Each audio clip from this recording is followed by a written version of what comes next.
Welcome back සෝසරස්.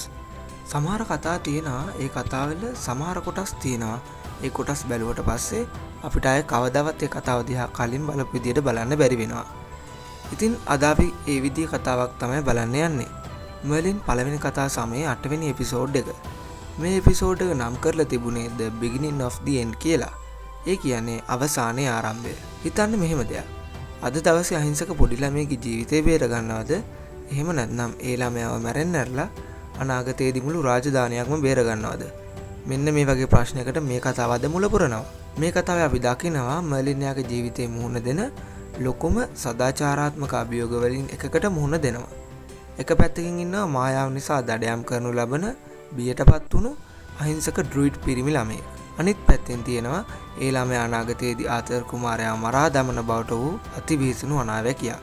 මේ කතාව නිකන් ළමයෙක්ව බේරගන්න යන කතාවක් නෙවෙයි. මේක තමයි මර්ලින් ගිර නම. මොගානාගේ අඳුරු ගමන, ආතරගේ යුක්තිකරුක බව සහ උතරගේ කුරිරු පාලනය කියන හැමදේම එකට ගැටෙන තැන. ඉතින් අපි කිසිම දෙයක් මගහරින්නේ නැතුව මේ කතාව අවසානයේ තෙක්ම කියවමු. Get ready to explore, analyze, and ignite your passion for films. This is Cartwise. කතාව පටන් ගන්නෙම කැම්ලොට් නගරයේ හරිම කලබලකාරී දර්ශනයකින්. සර්ඩන් කියන ඩ්‍රුයිඩ්වරයයි එයාගේ පුංචි ගෝලයයි බඩු ටිකක් ගන්න කැම්ලොට් රාජධානියේ පහන නගරයට ඇවිත් ඉන්නවා. නමුත් මේ කඩේ අයිතිකාරයා මේ දෙන්නව කැම්ලොට් බටපිරිසට පාවලා දෙනවා. ඒ සිදුවීමත් එක්ක සොල්දාදුවෝ මේ දෙන්නව වට කර ගන්නවා. සර්ඩන් සහ මේ පුංචි ළමයා මෙතනින් පැනලා දුවනවා. ඒත් ඒ දුවන අතරේ එක සෙබළෙක්ගේ පාරදීමක් නිසා අර පුංචි ළමයා හොඳටම තුවාල වෙනවා. ළමයා වේදනාවෙන් කෑ ගහනවා. මෙන්න මේක තමයි මේ කතාවේ හැමදේම වෙනස් කරන මොහොත. ඒ ළමයාගේ කටින් පිටවෙන වේදනාබර කෑ ගැහිල්ල කෙලින්ම මර්ලින්ගේ ඔළුව ඇතුළට ඇහෙනවා. හිතන්නකෝ ඒකේ පුදුමය. මර්ලින්ට තේරෙන්නේ නැහැ මේ මොකක්ද වෙන්නේ කියලා. ඒත් එයාට ඒ වේදනාව දැනෙනවා. ඒකත් එක්ක මර්ලින් ඒ සද්දේ කොහෙන්ද එන්නේ කියලා බලනවා. මේ වෙලාවේදී සර්ඩන් තමන්ගේ මායාව පාවිච්චි කරලා ළමයාට පැන ගන්න සලස්වලා තමන් සොල්දාදුවන්ට බාර වෙනවා. සර්ඩන්ගේ මායාව නිසා පුංචි ළමයාට කැම්ලොට් ඇතුළු නුවරට එන්න පුළුවන් වෙනවා. දැන් ඒ ළමයා තනි වෙලා තමයි ඉන්නේ. එයා බය වෙලා, එයාට තුවාල වෙලා, එයාගේ හඬ ආයෙමත් මර්ලින්ගේ කනට කතා කරනවා. මට උදව් කරන්න කියලා. මර්ලින්ට මේ හඬ අහක බලන්න බෑ. එයා ඒ හඬ එන පැත්තට යනවා. පුදුමේ කියන්නේ මේ දෙන්න කතා කරන්නේ නැතුව හිතින් කතා කර කර එකිනෙකාව හොයා ගන්නවා. මර්ලින්ට මේ පුංචි ළමයාව හොයාගන්න පුළුවන් වෙනවා. ඒකත් එක්ක මර්ලින් මේ බය වුණු තුවාල වුණු ළමයාව දැක්කම එයාගේ හිතේ ලොකු අනුකම්පාවක් ඇති වෙනවා. ඉතින් මේ ළමයාව සොල්දාදුවන්ගෙන් බේරගෙන මර්ලින් මේ ළමයාව කෙලින්ම අරගෙන යන්නේ මාලිගාවේ තියෙන ආරක්ෂිතම තැනකට. ඒ තමයි මොගානාගේ කාමරයට. මර්ලින් මොගානාටයි ගුවෙනවියට ඇත්ත කියනවා. උතර මේ ළමයාව අල්ලගත්තොත් මරලා දානවා කියලා. ඉතින් මොගානා කියන්නේ හරිම දයාවන්ත චරිතයක්. ඇය එක තප්පරයක්වත් හිතන්නේ නැතුව මේ ළමයාව හංග ගන්න එකඟ වෙනවා. සොල්දාදුවේ කාමරයට හොයන්න ආවත් මොගානා යාව කතාවෙන් රවට්ටලා එතනින් යවනවා. ඊට පස්සේ තමයි මේ තුන්දෙනා දකින්නේ ළමයාගේ අතේ තියෙන බරපතල තුවාලය. සෙබළෙක්ගේ පහර දීමක් නිසා ළමයාට හොඳටම අසාධ්‍යයි. අපි මේ කතාවේ ඉදිරියට යන්න කලින් මේකේ පැටලුම් ලියා ගමු. සර්ඩන් සහ මේ පුංචි ළමයා අයිති වෙන්නේ ඩ්‍රුයිඩ් කියන ගෝත්‍රයට. මේක හරිම වැදගත්. මර්ලින් කතාවේ ඩ්‍රුයිඩ්වරු කියන්නේ මායාවට ගරු කරන සෝබාදහම එක්ක ජීවත් වෙන හරිම සාමකාමී ජන කොට්ටාශයක්. ඒත් ඇත්ත ඉතිහාසයේ ඩ්‍රුයිඩ්වරු කියන්නේ කවුද? එයාලා තමයි පුරාණ කෙල්ටික් ශිෂ්ටාචාරයේ හිටපු පූජකවරු, විනිශ්චයකාරවරු සහ දාර්ශනිකයෝ. එයාලා සෝබාදහමේ බලවේග විශ්වාස කළා. ගස්, ගල්, ජලය වගේ දේවල් වලට දිව්‍යමය බලයක් තියෙනවා කියලා හිතුවා. මර්ලින් කතාවේ මේ ඩ්‍රුයිඩ්වරුන්ව නිර්මාණය කරලා තියෙන්නේ ඒ ඓතිහාසික පසුබිමෙන්. ඒ නිසා ඌතර් එයාලට බය වෙන එකේ පුදුමයක් දකින්නත් නැහැ. ඌතර් දකින්නේ මායාව විතරයි. ඒත් ඩ්‍රුයිඩ්වරු කියන්නේ ඊට වඩා ගොඩක් ගැඹුරු සංස්කෘතියක්. ඌතර් රජතුමා ඩ්‍රුයිඩ්වරයෙක් වුණ සර්ඩන්ව කිසිම සමාවක් නැතුව මරණ දණ්ඩනයට නියම කරනවා. ඒත් මේ තීරණයට ආතරගේ කිසිම කැමැත්තක් නැහැ. ආතර් කියනවා ඩ්‍රුයිඩ්වරු සාමකාමී මිනිස්සු කියලා. මේක හරිම වැදගත් දෙයක්. ආතර් යාගේ තාත්තා වගේ නෙවෙයි. එයා හැමදේම දකින්නේ කළු සුදු විදියට නෙවෙයි. එයාට යුක්තිය ගැන හැඟීමක් තියෙනවා. ඒත් ඌතරට ඕන මායාව පාවිච්චි කරන හැමෝටම පාඩමක් උගන්වන්න. එයාගේ වෛරය, එයාගේ බය, එයාගේ තර්ක බුද්ධිය අන්ධ කරලා තමයි තියෙන්නේ. මම ඔයාට පළවෙනි කතාංගයේ කිව්වා වගේම ඌතරගේ රාජ්‍ය ඇතුළු තවත් රාජ්‍යයන් කිහිපයකම මායාව භාවිතයට විරුද්ධයි. මේකට ලොකුම හේතුව එයාලගේ රාජ්‍යයන් හිතනවා කවදා හරි මායාකාරයෝ එකතු වෙලා එයාලගේ රාජ්‍යයන් යටත් කරගනී කියලා. මෙයාලට මෙහෙම හිතන්නත් සාධාරණ හේතු තියෙයි. අපි ඒවා වෙන වෙනම දවසක කතා කරමු. ඔයාලගේ අදහස් එක්ක. ඊළඟට සර්ඩ්න්ව මරණයට පත් කරන මොහොත. ඒක තමයි මේ කතාවේ තවත් එක් හැරවුම් ලක්ෂයක් වෙන්නේ. මොගානගේ කාමරේ ඉන්න ළමයා ඒක දකින්නේ නැහැ. ඒත් එයාට ඒක දැනෙනවා. තමන්ගේ ගුරුවරයාගේ ජීවිතේ නැති වෙන මොහොතේ ඒ පුංචි ළමයා වේදනාවෙන් කෑ ගහනවා. ඒ කෑ ගැහිල්ලත් එක්ක මොගානගේ කාමරේ තිබුණ ලොකු කණ්ණාඩියක් සම්පූර්ණයෙන්ම පුපුරලා යනවා. ඒක නිකම් මායාවක් නෙවෙයි. ඒක පාලනය කරගන්න බැරි අතිමහත් බලයක් සහ වේදනාවක් එකට මුසු වෙලා පිට වුණු අවස්ථාවක්. මර්ලින්ට තේරෙනවා මේ ඉන්නේ සාමාන්‍ය මායාකාරී දරුවෙක් නෙවෙයි කියලා. මෙයාට පාලනය කරගන්න බැරි ප්‍රබල මායා බලයක් තියෙනවා. මර්ලින් පවා මේ සිද්ධ වෙන දේවල් දිහා ගොඩක් අමාරුවෙන් තමයි බලාගෙන ඉන්නේ. මොකද ඩ්‍රూయిඩ් වැසියන් ගොඩක් සාමකාමීව ජීවත් වෙන අය. මෙයාලා දෙන්න කැම්ලොට් පහළ නගරයට පවා ඇවිත් තියෙන්නේ සාමාන්‍ය බඩු ටිකක් මිලදී ගන්න. ඉතින් මේ වගේ අසාධාරණ නීති ඕන තරම් මේ රාජ්‍යයන් අතර මේ කාලයේදී සිද්ධ වෙනවා. මර්ලින් ගිහින් ගයිස්ගෙන් මේ ඩ්‍රూయిඩ් වරු ගැන අහනවා. එතනදී මර්ලින්ට කියවෙනවා අර ළමයා එයාට හිතින් කතා කරා කියලා. ගයිස් ගැස්සෙනවා. එයා මර්ලින්ට තදින්ම අවවාද කරනවා මේ ළමයාව හංගගෙන ඉඳලා නම් අහුවෙන්න එපා කියලා. ඒ වගේම එයා කියනවා ඩ්‍රూయిඩ් වරු කියන්නේ මායා බලයේ තියෙන ළමයින්ව හොයලා එයාලව පුහුණු කරන පිරිසක් කියලා. මර්ලින් ඊට පස්සේ ළමයාව බලන්න යනවා. මොගාන ඒ දරුවට සාත්තු කරමින් තමයි ඉන්නේ. එයා ඒ දරුවගේ නම අහනවා. කතා කරන්න උත්සාහ කරනවා. ඒත් ඒ ළමයා වචනයක්වත් කතා කරන්නේ නැහැ. එයාගේ ඇස්වල තියෙන්නේ බය විතරයි. ඌතර අහිංසක ළමයෙක්ව මරන්න හදන එක ගැන නම් මොගාන ඉන්නේ ලොකු කේන්තියකින්. එතනදී ඇය මර්ලින් එක කියනවා හරිම වැදගත් දෙයක්. සමහර විට මායාව කියන්නේ මිනිස්සු තෝරගන්න දෙයක් නෙවෙයි. ඒක යාලා ඉපදෙනකොටම අරන් එන දෙයක් වෙන්නේ නැති කියලා. ඇය නොදැනුවත්වම කතා කරන්නේ Taman ගැනමයි. ඇයටත් මායා බලයක් තියෙනවා. ඒක ඇය තෝරාගත්ත දෙයක් නෙවෙයි. මොගානාට දැනෙනවා මේ ළමයාගේ ලොකු හුරු පුරුදු බවක්. ඒකම තමයි මේ ළමයා ගැන ඇය මේ තරම් අනුකම්පාවක් සහ දයාවක් දක්වන්නේ. ඇය තමන්ගේම ඉරනම ගැන තමයි මේ විදිහට මර්ලින් එක කතා කරන්නේ. කොහොම නමුත් ඌතර රාත්‍රී ආහාරය ගන්න වෙලාවේ ආතර් රැවිත් කියනවා අපිට ඩ්‍රూయిඩ් ළමයා ගැන කිසිම හොඩුවාවක් හොයාගන්න ලැබුණේ නැහැ කියලා. ඌතර කොයිතරම් ක්‍රූර රජෙක් වුණත් එයා දක්ෂ කෙනෙක්. කොහොමත් ඌතරට තේරෙනවා මේ කතාව එක්ක ඩ්‍රూయిඩ් ළමයාව කවුරු හරි හංගගෙන ඉන්න ඕන කියලා. මොකද මාලිගාව ගැන ඒ ළමයා කිසිම දෙයක් දන්නේ නැහැ වගේම එයා තුවාල වෙලා තමයි ඉන්නේ. ඒක නිසා එයාට මේ තරම් වෙලාවක් හැංගිලා ඉන්න බෑ. මේකත් එක්ක ඌතර අණ කරනවා මාලිගාවේ හැම ගෙදරක්ම පීරලා හරි ඒ ළමයාව හොයාගන්න කියලා. දැන් මේ අණ කිරීමත් එක්ක ආතර් පිටත් වෙනවා එයාලගේ සෙවීමේ වේගය දෙගුණ කරන්න. දවස ගානේ ළමයාගේ තත්ත්වය පවා නරක අතට හැරෙනවා. තුවාලය පැසවලා එයාට උණ හැදෙනවා. මොගානට ඕන ගයිස් එකගෙන ඇවිත් රහසෙම මේ ළමයට ප්‍රතිකාර කරන්න. ඒත් මර්ලින් කියනවා ඒක අනතුරුදායකයි කියලා. මර්ලින්ම මොනවා හරි කරන්නම් කියලා මොගානට පොරොන්දු වෙනවා. මෙන්න මේ වෙලාවේදී ආතරෙනවා ඌතර ගාන නිසා මොගානගේ කාමරයත් පරීක්ෂා කරන්න. මේ සිදුවීමත් එක්ක මොගාන වගේම මර්ලිනුත් බය වෙනවා. මොගාන යනවා ආතර් හමු වෙන්න.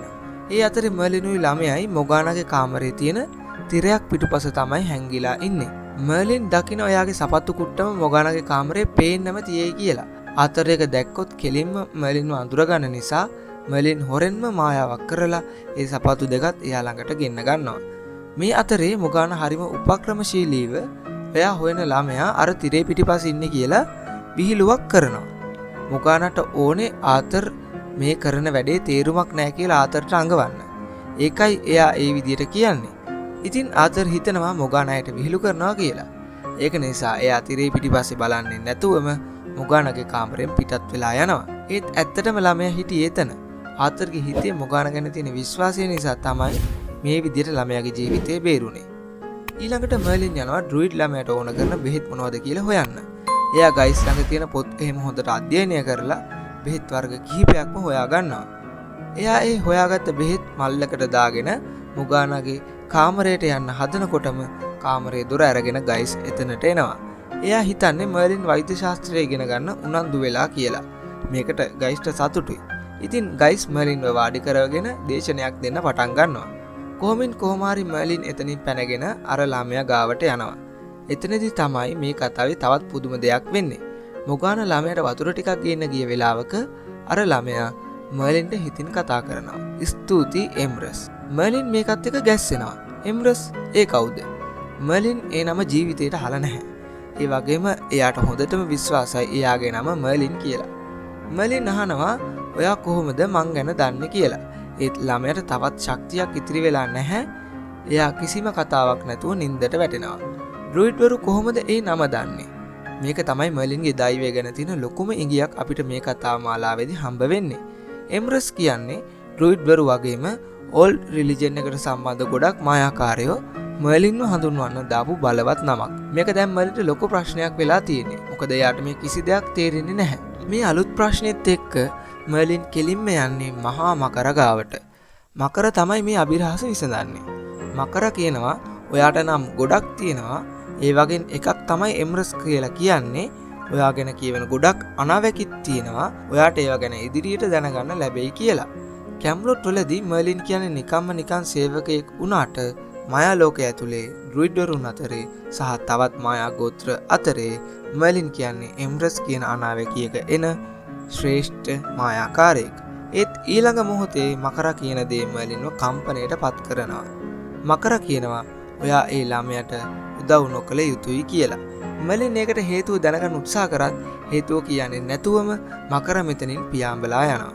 දැන් මර්ලින් ඉන්නේ සම්පූර්ණයෙන්ම හිර වෙලා. Taman මෙච්චර කල් විශ්වාස කරපු මකර කියනවා අහිංසක දරුවෙක්ව මරණයට අතාරින්න කියලා. මකරගේ අනාවැකිය අහක දාන්නත් බෑ. ඒ ළමයට මැරෙන්න දෙන්නත් බෑ. මර්ලින් ඉන්නේ ලොකු තේරීමක. මේ අතරේදී ළමයාගේ තත්ත්වය එන්නම නරක අතර හැරෙනවා. දැන් ඒ ළමයා මොගානටත් හිතින් කතා කරනවා. මේ විදිහට හිතින් කතා කරන්න පුළුවන් වෙන්නේ විශේෂ හැකියාව තියෙන අයට තමයි. කොහොමත් මොගාන කියන්නේ මායාකාරියක් නිසා ඒට ළමයාගේ හඬ ඇහෙනවා. මර්ලින් මෙතනට ආවට පස්සේ මොගාන මර්ලින්ට බල කරනවා ගයිස්ව එක්කන් එන්න කියලා. මේ සැරේ නම් මර්ලින්ටත් ඇයගේ වචන වලට පිටින් යන්න වෙන්නේ නැහැ. මර්ලින් ගිහින් ගයිස්ට හැම ඇත්තක්ම කියනවා. ගයිස් මුලින්ම ගොඩක් බනිනවා මෙච්චර ලොකු අනතුරක පැටලුණාට. ඒත් මර්ලින් කියනවා ළමයා මැරෙන්න යනවා. එයාගේ ජීවිතේ බේරගන්න කියලා. ගයිස් මේ කරන්න හදන්නේ ලොකු රාජද්‍රෝහී ක්‍රියාවක් වුණත් මර්ලින් නිසා එයා මේක කරන්න කැමති වෙනවා. හැබැයි එයා උදව් කරන්න එකඟ වෙන්නේ එක කොන්දේසියක් පිට. ඒ තමයි ළමයා සනීප වුණ ගමන් එයාව ඩ්‍රොයිඩ්වරුන්ට බාර දෙන්න ඕන කියලා. ගයිස් මර්ලින්ට කියපු විදිහටම මොගානගේ කාමරයට ඇවිත් දරුවව සුව කරන්න බෙහෙත් කරනවා. දැන් ළමයාට සනීපයි. දැන් තියෙන්නේ මේ ළමයාව නගරයෙන් එළියට ගෙනියන එක. ඌතරගේ සහ ආතරගේ අන පරිදි ඇතුළු නුවර හැම තැනම බටයන් විසින් සෝදිසි කරනවා. ඉතින් මේ හේතුන් මත මොගාන මර්ලින් වගේම ගුවෙනුත් මේ ළමයාව පහළ නගරයට වෙනත් මාර්ගයකින් තමයි ගෙනියන්න හදන්නේ. නමුත් ඒ පාරෙන් යන්න නම් ආතර් ළඟ තියෙන යතුරු ඕන කරනවා. ඒක නිසා මර්ලින් ආතර් ළඟට ගිහින් තමන්ගේ මැජික් භාවිතා කරලා ආතරගෙන් ඒ යතුරු සූක්ෂම විදිහට හොරකම් කරගන්නවා. මේ යතුරු අරගෙන මර්ලින් මොගානට ගිහින් දෙනවා. ඒකත් එක්ක මොගාන ළමයා එක්ක සෙබළුන්ට හොරෙන් එළියට යනවා. නමුත් රාත්‍රී මුර සංචාරයේ ඉන්න ආතර් දැනගන්නවා එයා ළඟ තිබුණ යතුරක් නැති වෙලා කියලා. ඒකත් එක්ක එයා මාලිගාවේ වෝනින් බෙල් එක නාද කරනවා. ඉතින් ඒ නිසා හැම මුරු සෙබලෙක්ම බොහොම සෝදිසියෙන් තමයි ඉන්නේ. මොගාන ළමයා අරගෙන එතනින් පැන ගන්න හදනකොටම මුරකරුවන්ට මේ දෙන්නවම අහුවෙනවා. ආතර් ඇවිත් එයාලා වට කරගන්නවා. ආතර් පවා මේ දේ දැක්කම පුදුම වෙනවා. මෙච්චර කාලයක් හොයපු ළමයාව හංගගෙන ඉඳලා තියෙන මොගාන නේද කියලා. මොගාන ආතරගෙන් බගාපත් වෙලා ඉල්ලනවා ළමයාට යන්න දෙන්න කියලා. ඒත් ආතරට කරන්න කිසිම දෙයක් නැහැ. එයා රාජ්‍යයේ නීතියට ගරු කරන්න ඕන. එයා ළමයාව අත්අඩංගුවට ගන්නවා. ඌත රජතුමා මොගාන ගැන දැනගත්තම එයාගේ කේන්තිය ඉහවහා යනවා. එයා මොගානට චෝදනා කරනවා ඩ්‍රොයිඩ්වරුවෙක් එකතු වෙලා Tamanට විරුද්ධව කුමන්ත්‍රණය කරනවා කියලා. එයා ළමයාව ඊළඟ දවසේ හිරු උදාවත් එක්කම මරන්න අණ කරනවා. ඒ දුක නිසාම මොගාන කෑ ගහලා කියනවා ඔයාගේ හිතේ මායාවට තියෙන වෛරය නිසාම ඔයා අන්ධ වෙලා කියලා. ඒකත් එක්ක ඌතර් මොගානට දරුණු විදියට බැන වදිනවා. මොගාන ගෑස් වලින් කඳුළුත් එනවා. ඇය මර්ලින්ට දිවුරලා කියනවා මම කොහොම හරි ඒ දරුවව ඌතරට මරන්න දෙන්නේ නැහැ කියලා. දැන් තමයි කතාවේ හොඳම අවස්ථාව වෙන්නේ. මොගාන, මර්ලින් සහ ආතර් මේ තුන්දෙනා රහසේ එකතු වෙනවා. ආතරට තමන්ගේ තාත්තා නිසා මේ වෙන අසාධාරණ නීති බලාගෙන ඉන්න බෑ. ආතර් පවා මේ ළමයාව බේරගන්න දැන් කැමැත්තෙන් තමයි ඉන්නේ. මොකද ඒ ළමයා කිසිම වැරැද්දක් නොකරත් මායාවට තියෙන බය නිසා මරන්න හදනවා. ඒකත් එක්කම තමයි ආතර් මේ ළමයාව බේරගන්න ඉදිරිපත් වෙන්නේ. එයාලා සැලසුම් කරනවා රහස් උමම් මාර්ගයකින් දරුවව ඩ්‍රොයිඩ්වරු ගාවට ගෙනියන්න. මේ ළමයා ඉන්නේ හිරගෙදර නිසා මේ ළමයාව හිරෙන් නිදහස් කරගෙන යන අතරතුර කවුරු හරි දැනගත්තොත් උතර කෙලින්ම ඇඟිල්ල දික් කරන්නේ මොගානට. ඒක නිසා මෙයාලගේ සැලැස්ම තමයි ළමයාව බේරගන්න වෙලාවේදී මොගානා ඌතර් රජතුමාගෙන් එයා කරපු වැරැද්දට සමාව ගන්න යවන එක. මොකද දැන් ඌතර් මොගානෙක් ඉන්නේ කේන්තියෙන් නිසා. නමුත් මර්ලින්ගේ හිතේ තියෙන මකරගේ වචන. ඒ දරුවට මැරෙන්න දෙන්න කියපු එක. මර්ලින්ගේ හිතේ තියෙන සැකේ නිසාම එයා ආයෙමත් මකරගාවට යනවා. එයා මකරගෙන් අහන්නේ එකම දෙයයි. ඇයි ඒ ළමයාව මැරෙන්න දෙන්න කිව්වේ කියලා. මකරා මර්ලින්ට කියනවා මේ ළමයා හිටියොත් ඔයාට ඔයාගේ දෛවය සම්පූර්ණ කරගන්න වෙන්නේ නැහැ කියලා. මකරට අනුව මර්ලින්ගේ දෛවය ආතරව ආරක්ෂා කරන එක. මේකත් එක්කම මර්ලින් අහනවා ඒ කියන්නේ මේ ළමයා ආතරව මරන්නද යන්නේ කියලා. මේ දෙත් එක්ක මකරා කියනවා පේන විදිහට ඒක තීරණය කරන්නේ ඔයා කියලා. මොකද ළමයාට මැරෙන්න දුන්නොත් ඒ විදිහේ දෙයක් වෙන්නේ නැති නිසා. දැන් මර්ලින්ට තේරීම් දෙකයි තියෙන්නේ. එක්ක මේ ළමයාව මැරෙන්න දීලා ආතරව බේර ගන්න ඕන. නැත්නම් ළමයාව බේරගෙන ආතරව අනතුරේ දාන්න ඕන. මේ සිදුවීම් නිසා මර්ලින් ගයිස්කින් උපදෙසක් අහනවා. නමුත් ගයිස් කියනවා මට පේන විදිහට නම් ඔයා දැන්ටමත් තීරණයක් අරගෙන නේද ඉන්නේ කියලා. ඊළඟට සැලැස්ම ක්‍රියාත්මක වෙනවා. මොගාන ගිහින් ඌතරගෙන් සමාව ඉල්ලනවා වගේ රඟපාලා එයාගේ අවධානය වෙන පැත්තකට යොමු කරනවා.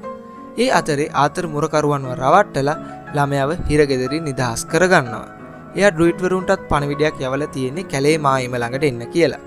මකරගේ අවවාදය නිසා මර්ලින් මේ පැනල යම්ට උදව් කරන්නේ නැතුව පැත්තකට වෙලා ඉන්න තීරණය කරලා ඉවරයි. ඒත් එයාගේ ඔළුව ඇතුළට ආයෙමත් අර ළමයාගේ හඬ ඇහෙනවා. එම්රස් මට උදව් කරන්න කියලා.